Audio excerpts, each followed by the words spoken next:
Good morning students. 12th standard economics lesson 9.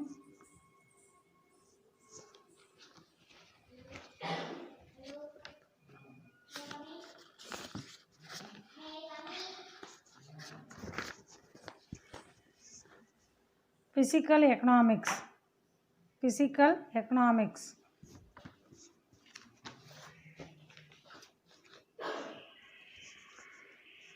Page number 191. Page number 191.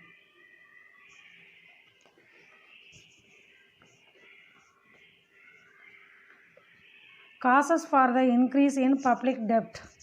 அதாவது பொதுக்கடன் அதிகரிப்பதற்கான காரணங்கள்.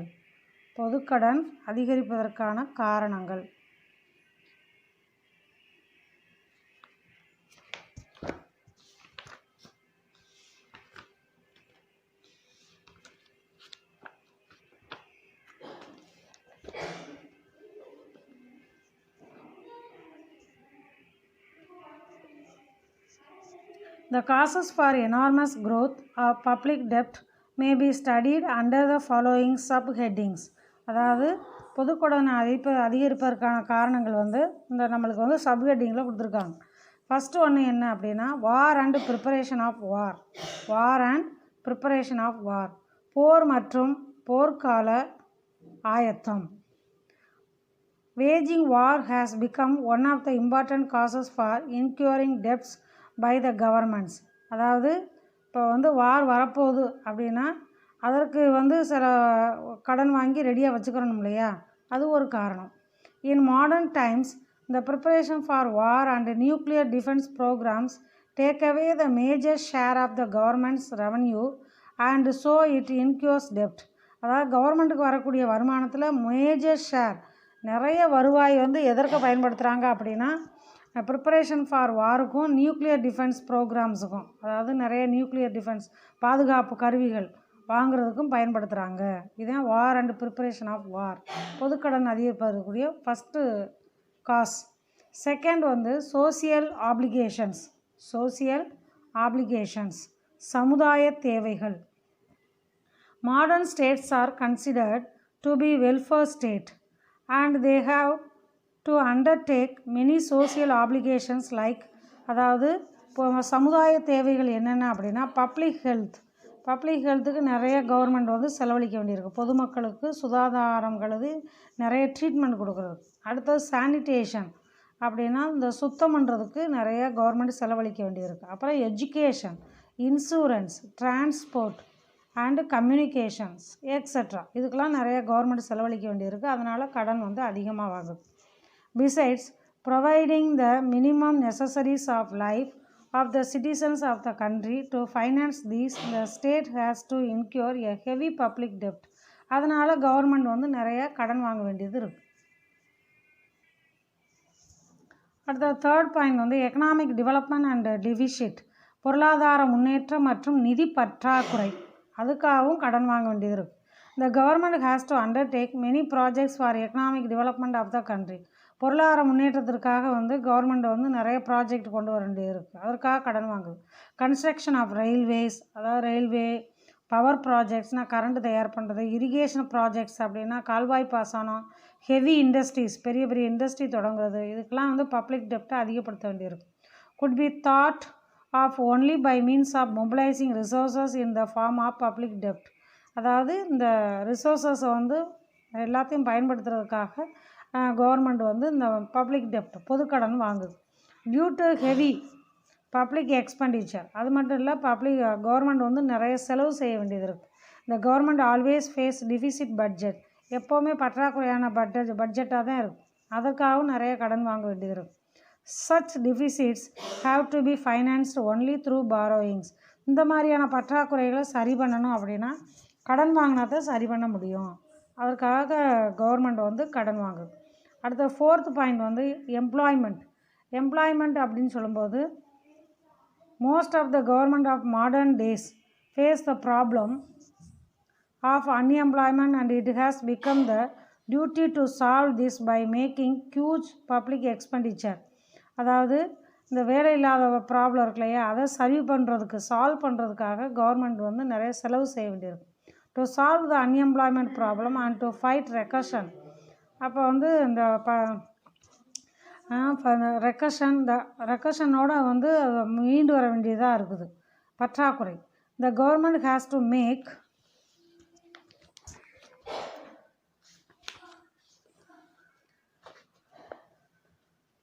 huge expenditure for this. The states have to resort to public debt. அதாவது நிறைய government செலவு பண்ண வேண்டியிருக்கு, அதனால் கவர்மெண்ட் வந்து கடன் வாங்க வேண்டியது இருக்குது.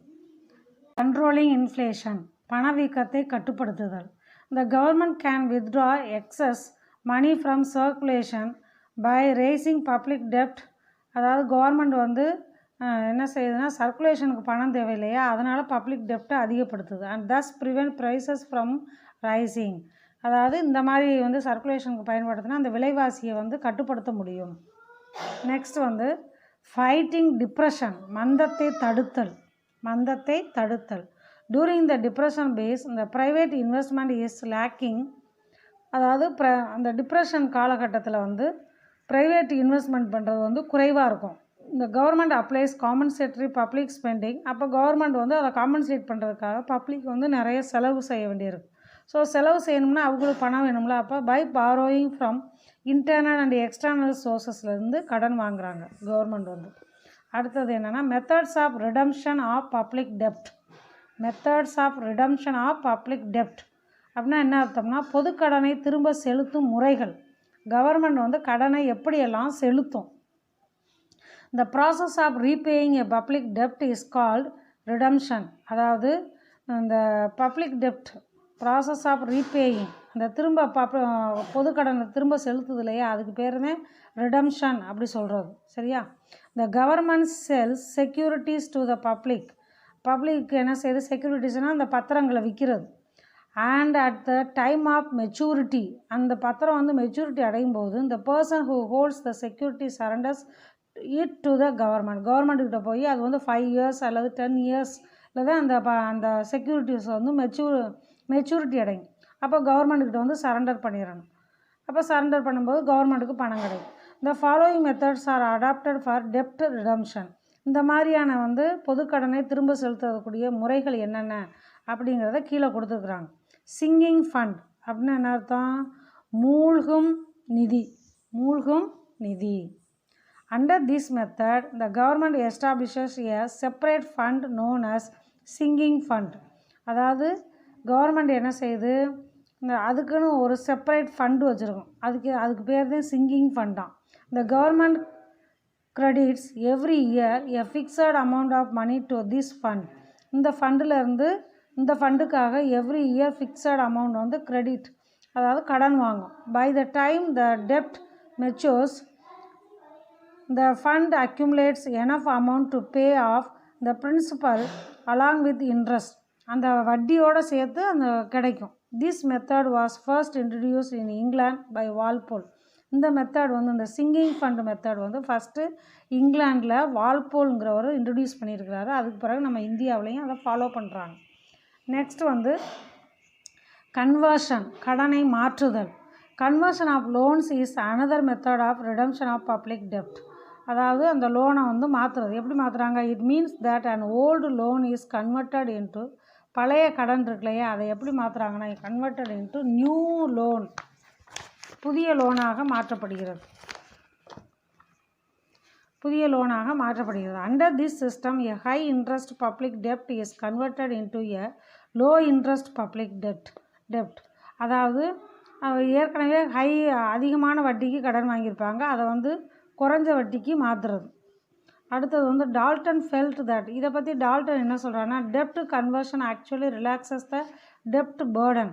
அதாவது டால்டன் வந்து இந்த டெப்டை கன்வர்ஷன் பண்ணுறதுனால அந்த டெப்டோட சுமை வந்து குறைகிறது அப்படின்னு சொல்கிறார். அடுத்தது பட்ஜெட்டரி சர்ப்ளஸ் அப்படின்னா வரவு செலவு திட்ட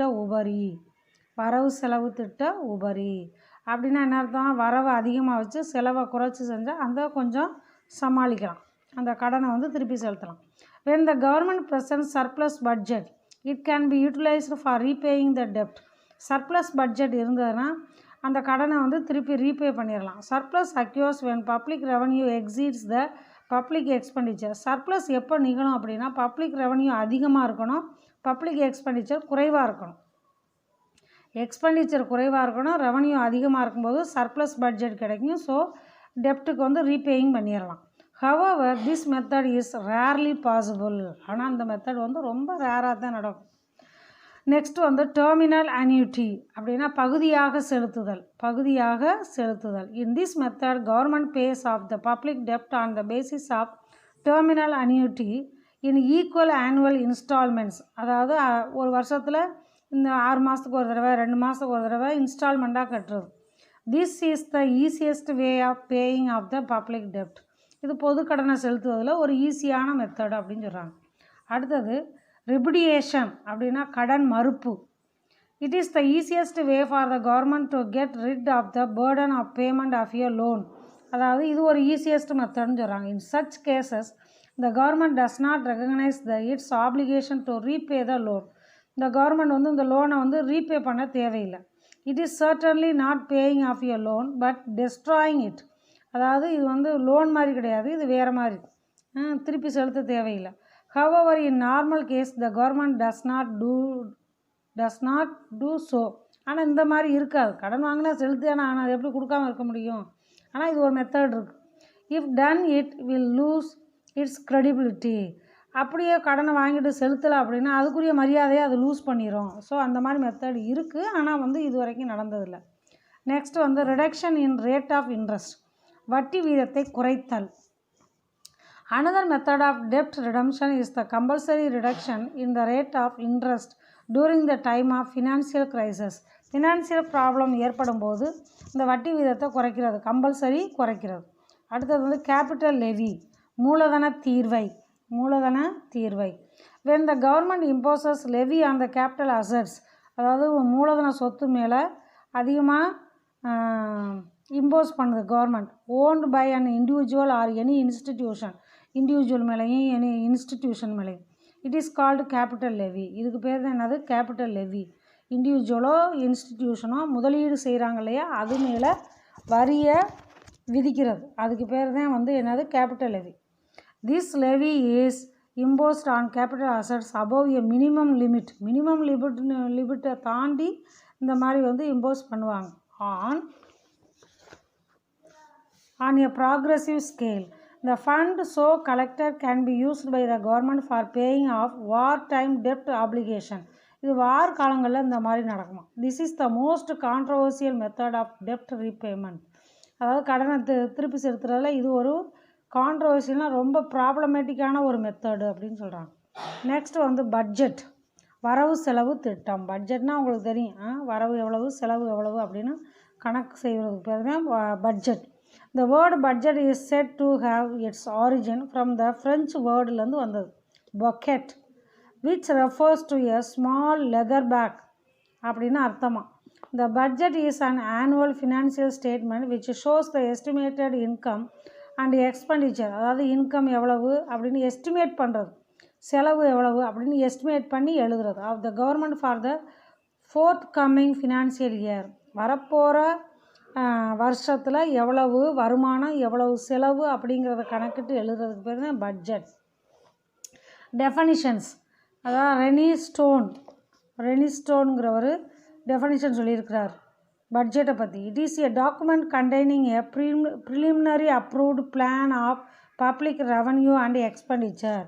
பொது வருமானம் மற்றும் செலவை பற்றி முன்னாடியே அதை பற்றி எழுதுறது, அதான் ரெனி ஸ்டோனுங்கிறவர் சொல்லியிருக்கிறார். The budget has to come in the financial arrangements of a given period.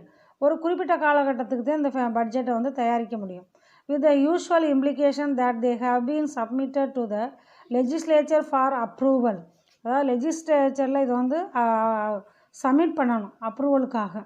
அப்படி சொன்னவர் யாருன்னா பாஸ்டபில் அப்படிங்கிறவர் சொல்லியிருக்கிறார். நெக்ஸ்ட் வந்து union budget and state budget அப்படின்னா என்ன அர்த்தம்? மத்திய மாநில வரவு செலவு திட்டம், அதாவது சென்ட்ரல் லெவலில் உள்ள பட்ஜெட், அப்புறம் ஸ்டேட் லெவலில் உள்ள budget. India is a federal economy அப்படிங்கிறது தெரியும், அதாவது மாறும் தன்மை கொண்ட பொருளாதாரம். Hence Public budget is divided into two layers of the government.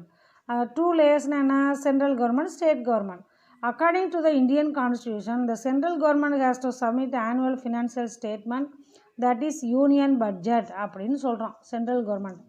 Under article 112 எழுதப்பட்டிருக்கு to the parliament, and each state government has to submit the same for the state in the legislative assembly. State government வந்து அவங்களுடைய பட்ஜெட்டை submit பண்ணணும். Under article 202 எழுதப்பட்டிருக்கு. Types of budget, அதாவது வரவு செலவு திட்டத்தின் வகைகள். Revenue and capital budget. Revenue and capital budget அதாவது வருவாய் மற்றும் முதலீடு வரவு செலவு திட்டம். On the basis of expenditure on revenue account and other accounts, a budget can be presented in two ways. அதாவது ரெண்டு விதமாக, எவ்வளோ வருமானம் எவ்வளோ செலவு அப்படிங்கிறத ரெண்டு விதமாக சப்மிட் பண்ணுறது. ஃபஸ்ட்டு என்னென்னு பாருங்கள், ரெவன்யூ பட்ஜெட், வருவாய் வரவு செலவு திட்டம். வருவாய் வரவு செலவு திட்டம். It consist of revenue receipts and revenue expenditure, அதாவது எவ்வளோ வருமானம் எவ்வளோ வரவுலேருந்து எவ்வளோ செலவு அப்படின்னு சொல்கிறது. Moreover, the revenue receipts can be categorized into tax revenue. ரெவன்யூனா என்ன, வரி வசூலிக்கிறது, அண்ட் நான் டேக்ஸ் ரெவன்யூ, அப்புறம் வரி இல்லாமல் வசூலிக்கிற வருமானம், அதுதான் அப்படி சொல்கிறது non tax revenue. Revenue expenditure can also be categorized into plan revenue expenditure. அதாவது அது என்ன சொல்கிறாங்கன்னா, plan revenue expenditure and non plan revenue expenditure அப்படின்னு ரெவன்யூ எக்ஸ்பெண்டிச்சரை ரெண்டு விதமாக பிரிக்கிறாங்க. அடுத்தது வந்து கேபிட்டல் பட்ஜெட், அதை பற்றி பார்க்க போகிறோம். மூலதன பட்ஜெட், மூலதன வரவு செலவு திட்டம். It consist of capital receipts and capital expenditure.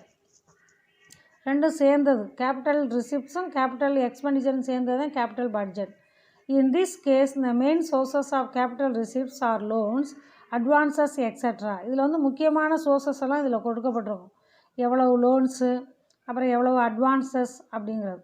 On the other side, capital expenditure can be categorized into planned capital expenditure and non-planned capital expenditure அப்படின்னு பிரிக்கிறாங்க. எல்லாமே பிளான் நான் பிளான்.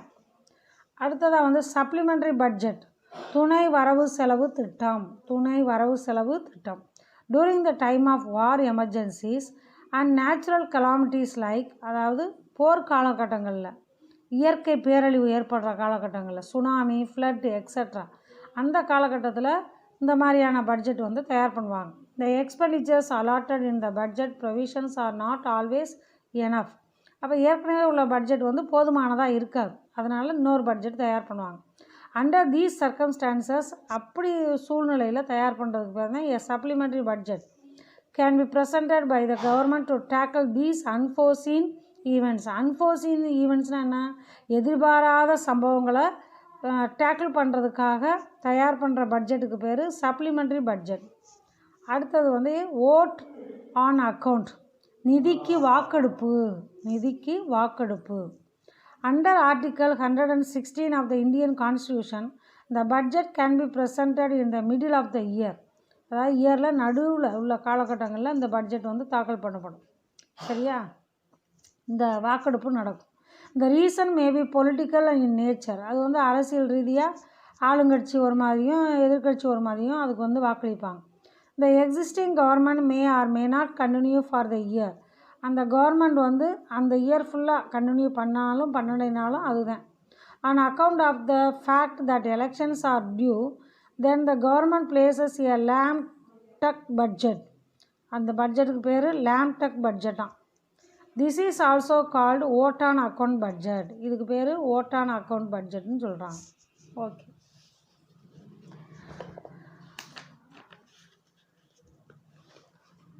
Components of budget.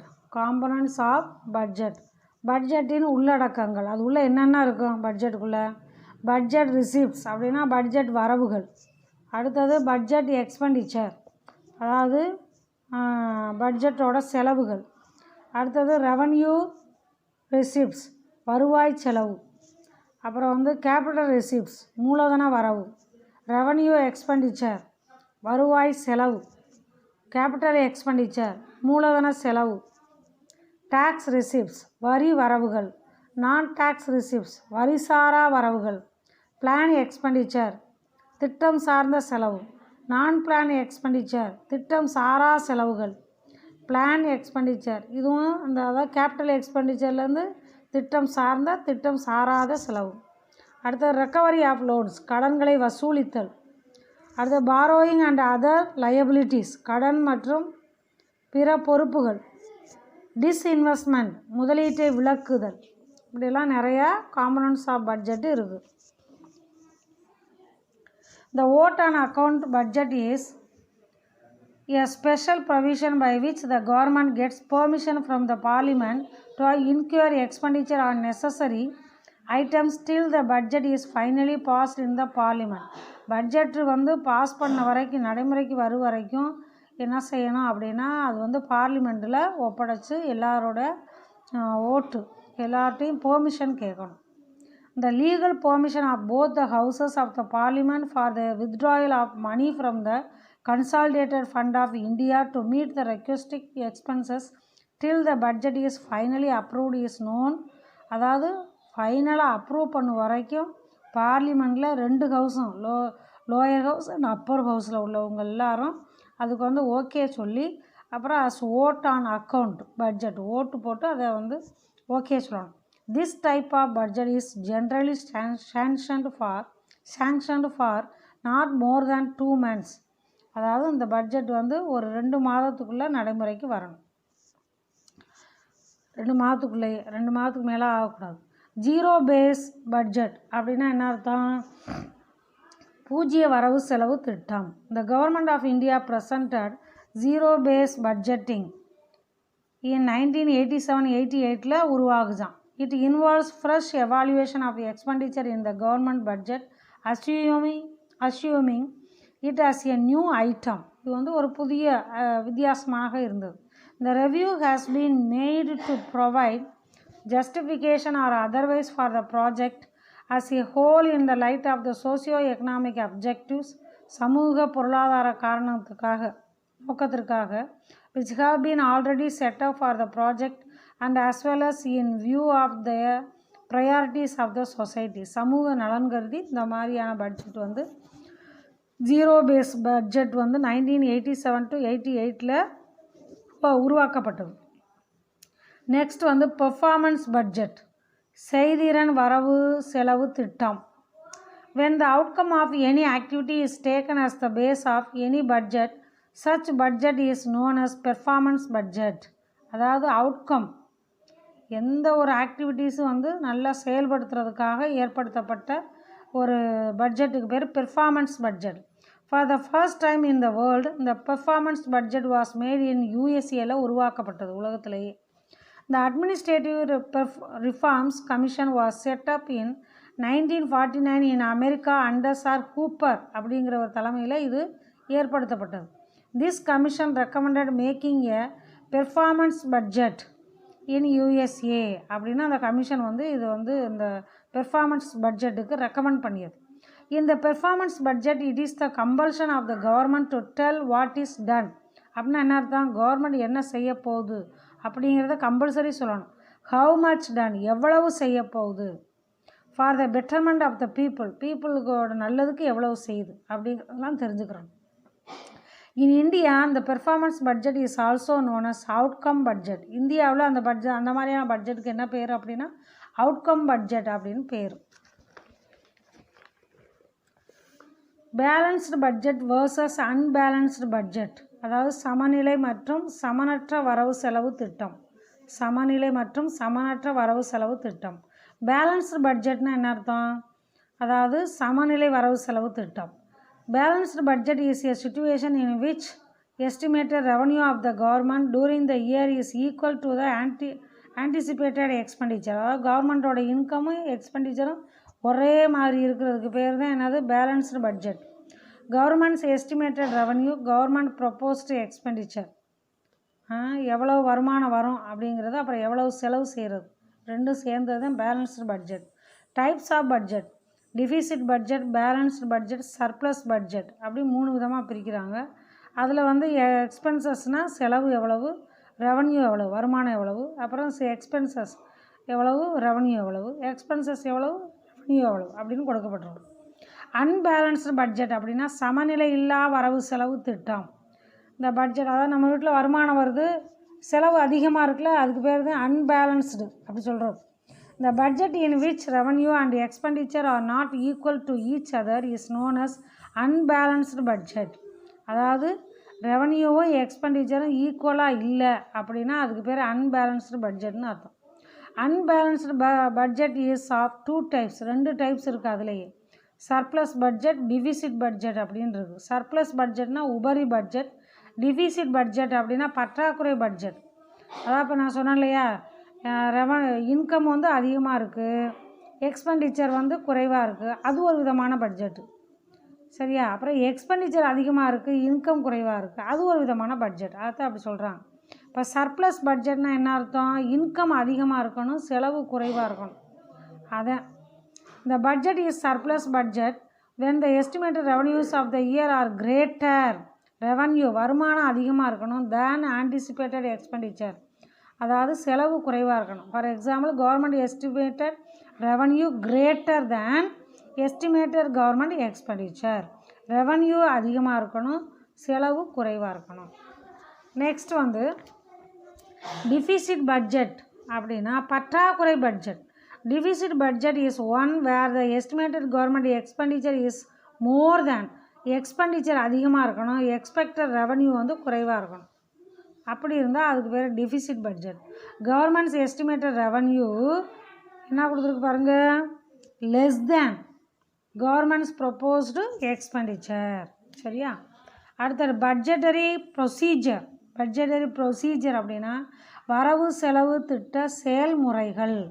வரவு செலவு திட்ட செயல்முறைகள். Budgetary procedure refers to the system through which the budget is prepared, enacted and executed.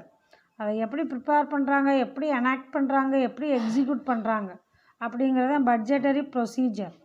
Preparation of the budget, வரவு செலவு திட்டம் தயாரித்தல், ப்ரிப்பேர் பண்ணுறது. The ministry of finance prepares the central budget every year. அதாவது ஒவ்வொரு வருஷமும் பட்ஜெட்டை தயார் பண்ணுறது ministry of finance, finance ministry அதுதான் வந்து தயார் பண்ணும். At the state level the finance department is responsible for the annual state budget. அதாவது ஸ்டேட் லெவலில் வந்து ஃபைனான்ஸ் டிபார்ட்மெண்ட் தான் பொறுப்பு. அப்புறம் வந்து while preparing the budget the following factors are taken into account. Budget தயாரிக்கும் போது சில கூறுகளை உள்ளடக்க வேண்டும். ஃபஸ்ட் ஒன் என்ன? the macro economic targets to be achieved within a plan period. Plan பீரியடுக்குள்ளே அந்த பொருளாதார டார்கெட்டை அச்சீவ் பண்ணணும். the basic strategy of the budget, சில அடிப்படையை கொண்டு இருக்க வேண்டும். இந்த ஃபினான்சியல் ரெக்யர்மெண்ட்ஸ் ஆஃப் டிஃப்ரெண்ட் ப்ராஜெக்ட்ஸை கையில் எடுத்துருக்குறோம். Estimates of revenue expenditure includes, அதாவது இந்த வருமானத்துக்கு தகுந்தாற் போல் என்னென்ன செலவுகள், டிஃபென்ஸ் எக்ஸ்பெண்டிச்சர், சப்சிடி மானியம் எவ்வளவு, பாதுகாப்புக்கு எவ்வளவு செலவு, இன்ட்ரெஸ்ட் எவ்வளோ கட்டணும், கடன் எவ்வளோ கட்டணும், கடனுக்கு எவ்வளோ இன்ட்ரெஸ்ட் கட்டணும், இதெல்லாம் வந்து அதில் இருக்கணும். Estimates of the capital expenditure, அதாவது மூலதன செலவு எவ்வளவு இருக்குது. இன்க்ளூட்ஸ் டெவலப்மெண்ட் ஆஃப் ரயில்வேஸ், அதாவது ரயில்வே முன்னேற்றத்துக்கு என்ன செய்யணும், ரோட்வேஸ் முன்னேற்றத்துக்கு என்ன செய்யணும், இரிகேஷன் முன்னேற்றத்துக்கு என்ன செய்யணும் அப்படிங்கிறது குறிப்பிட்டிருக்கணும். Estimates of revenue receipts from tax and non tax revenue எவ்வளவு, டேக்ஸ் ரெவன்யூ எவ்வளவு, நான் டேக்ஸ் ரெவன்யூ எவ்வளவு அப்படிங்கிறதும் அதில் குறிப்பிடப்பட்டிருக்கணும்.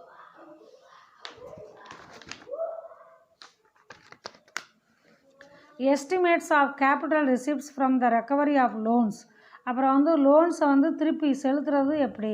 அடுத்த disinvestment of public sector units, public sector வந்து இன்வெஸ்ட் பண்ணாத யூனிட் எது அது, மார்க்கெட் பாரோயிங்ஸ் எக்ஸட்ரா, எவ்வளோ வந்து கடன் வாங்கியிருக்கு அப்படிங்கிறதெல்லாம் அதில் குறிப்பிட வேண்டும். Estimates of the gap between revenue receipts and revenue expenditure, அதாவது வருவாய் எவ்வளவு, வருவாயிலிருந்து எவ்வளவு செலவு அப்படிங்கிறதும் குறிப்பிட வேண்டும். எஸ்டிமேட்ஸ் ஆஃப் ஃபிசிக்கல் டிஃபிசிட், பண பற்றாக்குறை எவ்வளவு இருக்குது, நிதி பற்றாக்குறை எவ்வளவு இருக்குது. ப்ரைமரி டிஃபிசிட், அதாவது முதன்மை பற்றாக்குறை எவ்வளவு. அண்ட் ரெவன்யூ டிஃபிசிட், அதாவது வருவாய் பற்றாக்குறை எவ்வளவு அப்படிங்கிறதும் அதில் குறிப்பிட்டிருக்க வேண்டும். Process in the preparation of the budget, வரவு செலவு திட்டம் தயாரிக்கும் முறைகள், வரவு செலவு திட்டம் தயாரிக்கும் வழிமுறைகள். Budget estimates are prepared by the ministry of finance. Ministry of finance தான் இதை ப்ரிப்பேர் பண்ணும். Based on the estimated income and expenditure of various ministries and departments sent to the ministry of finance. அதாவது finance ministry தான் என்ன செய்யும், எல்லா various department மினிஸ்டர்ஸ்க்கு எவ்வளவு செலவு எவ்வளவு இன்கம் அப்படிங்கிறத வந்து பேஸ் பண்ணி தான் பட்ஜெட் தயார் பண்ணுவாங்க. ப்ரிப்பேர்ஸ் பட்ஜெட்டை தயார் பண்ணாங்க. Presented by the finance minister to the cabinet for approval. கேபினட்டில் அப்ரூவலுக்காக ஃபைனான்ஸ் மினிஸ்டர் தான் இதை வந்து ப்ரெசன்ட் பண்ணணும். Budget is ready for presentation to the parliament. அப்புறம் பார்லிமெண்ட்டில் போய் ப்ரெசன்ட் பண்ணணும். சரியா? நெக்ஸ்ட் வந்து presenting of the budget. Budget தாக்கல் செய்தல். The honourable minister of finance on behalf of the central government சார்பாக ஃபைனான்ஸ் மினிஸ்டர் தான் இதை தாக்கல் பண்ணணும். Places the union budget before பார்லிமெண்ட்டில் தாக்கல் பண்ணணும். On the eve of a new financial year.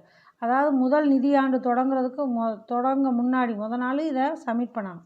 Similarly at state levels. அதே மாதிரி தான் ஸ்டேட் லெவல்லையும் the honourable finance minister of the respective state government places இந்த state budget before the state legislature. சட்டசபையில் தாக்கல் பண்ணணும். According to the Indian constitution all money bills must be initiated in the lower house. இந்திய சட்ட முறைப்படி மணி bill பணம் சம்மந்தப்பட்ட bill எல்லாமே லோயர் ஹவுஸில் கண்டிப்பாக சப்மிட் பண்ணி ஆகணும். All the money bills are first placed before the Lok Sabha at the center and before the Vidhan Sabha at the state level. State level Vidhan Sabha அதான் lower ஹவுஸ்ன்னு சொல்கிறது. Central லெவலில் லோக் சபானா அதான் lower house parliament. அங்கே தாக்கல் பண்ணணும். The demands of various tax proposals are included in the budget. அதாவது என்னென்ன வரி இருக்கோ அதெல்லாம் அந்த இன்க்ளூட் பண்ணியிருக்கணும் பட்ஜெட்டில். After the finance bill is passed. அந்த ஃபைனான்ஸ் பில் பாஸ் பண்ண பிறகு அந்த appropriation bill is presented to give legal effect to the voter demands. பணம் சம்மந்தப்பட்ட பில்லுக்கெல்லாம் எல்லாத்தையும் ஓட்டு வாங்கணும். And to authorise the expenditure as per the budget. அதுக்கு பிறகு தான் அதை வந்து எப்படி எதுக்கெல்லாம் செலவு பண்ணணும் அப்படிங்கிறத முடிவு பண்ணணும். இன் திஸ் வே இந்த budgets are enacted in India. இந்த மாதிரி தான் இந்தியாவில் பட்ஜெட் வந்து நடைமுறைக்கு வரும். Execution of the budget. வரவு செலவு திட்டத்தை செயல்படுத்தும் முறை. அதை எக்ஸிக்யூஷன் அப்படின்னா செயல்படுத்தும் முறை. இந்த budget is mainly executed by different departments of the government. Different department அதை செயல்படுத்தணும். Proper execution of the budgetary provisions are important for the efficient utilisation of the allocated funds. Allocated ஃபண்டை எஃபிஷியண்ட்டாக யூட்டிலைஸ் பண்ணணும். Parliamentary control over the budget. அதாவது அந்த பட்ஜெட்டை வந்து parliamentary எப்படி வந்து கண்ட்ரோல் பண்ணுது. இந்தியா அந்த government accounts are maintained in 3 parts. அதாவது இந்தியாவில் வந்து கவர்மெண்ட் அக்கௌண்ட் வந்து 3 விதமாக வந்து மெயின்டைன் பண்ணுறாங்க. Consolidated fund, contingency fund, public accounts. Consolidated fund அப்படின்னா தொகுப்பு நிதி. கண்டிஜென்சி ஃபண்ட் அப்படின்னா அவசர நிதி. பப்ளிக் அக்கௌண்ட்ஸ் பொது கணக்கு. இப்படி 3 டைப்பாக இருக்கும். There are also 2 committees of parliament. பார்லிமெண்ட்டில் 2 விதமான கமிட்டி இருக்குது. என்னென்ன committee? First one the public accounts கமிட்டின்னு ஃபஸ்ட்டு, அண்ட் செகண்ட் கமிட்டி வந்து இந்த எஸ்டிமேட்ஸ் கமிட்டி அப்படின்னு 2வது கமிட்டி இருக்குது. அதாவது இந்த பப்ளிக் அக்கௌண்ட்ஸ் கமிட்டி அப்படின்னா பொது கணக்கு குழு, எஸ்டிமேட்ஸ் கமிட்டி அப்படின்னா மதிப்பீட்டு குழு அப்படின்னு 2 குழு பார்லிமெண்ட்டில் இருக்கும். These committees keep a constant vigil on the expenditure. அதாவது கான்ஸ்டன்ட் விஜில்னால் ரொம்ப நல்லா வந்து அதை பார்வையிடணும். So that no ministry or department exceeds the amount as sanction to it. அதாவது எந்த டிபார்ட்மெண்ட்டும் இதை விட அதிகமாக செலவு செய்யக்கூடாது அப்படின்னு அதை பார்வையிட்டு கொண்டே இருக்க வேண்டும். அடுத்தது பட்ஜெட்டரி டிஃபிசிட்ஸ். வரவு செலவு திட்ட பற்றாக்குறைகள். Budget deficit is a situation where budget receipts are less than budget expenditure. அதாவது செலவு வந்து அதிகமாக இருக்கிறது, அதான் budgetary deficits. This situation is also known as government deficit. அப்போ கவர்மெண்ட் வந்து பற்றாக்குறையில் செயல்பட்டு கொண்டு இருக்கிறதுன்னு அர்த்தம். In reference to the Indian government budget deficit is of our major types. அதாவது ஆஃப் 4 டைப்ஸாக இருக்கும் டிஃபிசிட் டைப்ஸில். ஃபஸ்ட்டு ஒன்று என்னென்னு பாருங்கள், ரெவன்யூ டிஃபிசிட் வருவாய் பற்றாக்குறை. அடுத்தது பட்ஜெட் டிஃபிசிட் வரவு செலவு திட்ட பற்றாக்குறை. அடுத்தது ஃபிசிக்கல் டிஃபிசிட் நிதி பற்றாக்குறை. அடுத்தது ப்ரைமரி டிஃபிசிட் முதன்மை பற்றாக்குறை. அப்படி 4 டைப்பாக இருக்கும். இப்போ ஃபஸ்ட்டு என்னென்னு பாருங்கள், ரெவன்யூ டிஃபிசிட் அப்படின்னா என்ன அர்த்தம்? வருவாய் பற்றாக்குறை. It refers to the excess of the government revenue expenditure over revenue receipts. It does, அதாவது கவர்மெண்ட்டோட வருமானத்தை விட செலவு அதிகமாக இருக்கிறது, அதான் என்னது revenue deficit. It does not consider capital receipts and capital expenditure. இது வந்து கேபிட்டல் ரிசிப்ட்ஸ் கேபிட்டல் எக்ஸ்பெண்டிச்சரோடு சேராது. Revenue deficit implies that the government is living beyond its means to conduct day to day operation. அன்னன்னைக்கு உள்ள செயல்முறைகளுக்குள்ள இது வந்து பற்றாக்குறை ஏற்படும், வருமானத்தை விட செலவு. அதுக்கு பேர் தான் ரெவன்யூ டிஃபிசிட். ரெவன்யூ டிஃபிசிட்னா ஆர்டி அப்படி சொல்கிறது equal to total revenue expenditure minus total revenue receipts. சரியா? வேணும் இதை வந்து எப்படி சொல்கிறோம்னா RE minus RR greater than 0 அப்படி சொல்கிறது. அடுத்தது வந்து பட்ஜெட் டிஃபிசிட் அப்படின்னா வரவு செலவு திட்ட பற்றாக்குறை. Budget deficit is the difference between total receipts and total expenditure. அதாவது மொத்த வருமானம் எவ்வளவு மொத்த செலவு எவ்வளவு அப்படிங்கிறத சொல்கிறது. போத் ரெவன்யூ அண்ட் கேபிட்டல், முதலீடு செய்வது எவ்வளவு வருமானம் எவ்வளவு. Budget deficit equal to total expenditure minus total revenue. அடுத்தது ஃபிசிக்கல் டிஃபிசிட் நிதி பற்றாக்குறை. Physical deficit equal to budget deficit plus government market borrowings and liabilities. அதாவது கவர்மெண்ட் வந்து எவ்வளோ கடன் வாங்கியிருக்கு அப்படி சொல்கிறது. நெக்ஸ்ட் வந்து ப்ரைமரி டிஃபிசிட் முதன்மை பற்றாக்குறை. Primary deficit is equal to fiscal deficits minus interest payments. Interest payment பண்ணுறாங்க இல்லையா, அதை மைனஸ் பண்ணுறாங்க. It shows the real burden of the government and it does not include the interest burden on loans taken in the past. அதாவது ஏற்கனவே வந்து government லோனுக்கு கடன் கொடுத்துருக்கும் இல்லையா, வட்டி கொடுத்துருக்கும்ல, அதை வந்து இது இன்க்ளூட் பண்ணுறதில்ல. இப்போ இது வந்து என்ன சொல்கிறாங்க, இதான் முதன்மை பற்றாக்குறை. thus primary deficit reflects borrowing requirements of the government exclusive of interest payments. அதாவது அப்போ கவர்மெண்ட் என்ன செய்யுது, கடன் வாங்கி அந்த இன்ட்ரெஸ்ட்டை பே பண்ண வேண்டியது இருக்குது. ஸோ இதை என்ன ஷார்ட்டாக சொல்கிறாங்க அப்படின்னா primary deficits equal fiscal deficit minus interest payments அப்படின்னு சொல்லப்படும். தேங்க்யூ ஸ்டூடெண்ட்ஸ், மீதி அடுத்த கிளாஸில் பார்க்கலாம்.